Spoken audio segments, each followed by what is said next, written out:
Have you ever woken up and felt just not yourself? Maybe a little sick, tired, or with zero energy?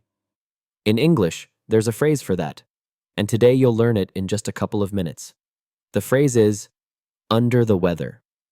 It means you're not feeling well, maybe sick, maybe just tired. It doesn't mean you're standing in the rain, it's just an expression. Let's see it in real life. Imagine you have a big meeting tomorrow, but tonight you start sneezing and coughing. You call your boss and say, "Sorry, I'm feeling under the weather. I might need to stay home." Another example. Your friend asks if you want to go out for dinner, but you're lying on the sofa with a blanket and tea. You text back, "Not tonight, I'm a bit under the weather." And here's a funny one. Your roommate drinks too much at a party.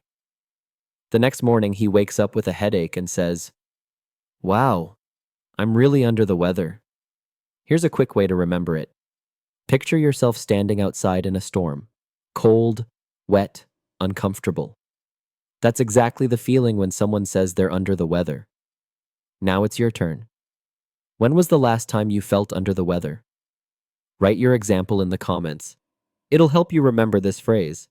And if this lesson was useful, give it a like and subscribe, because tomorrow I'll share another phrase you'll actually use in real life.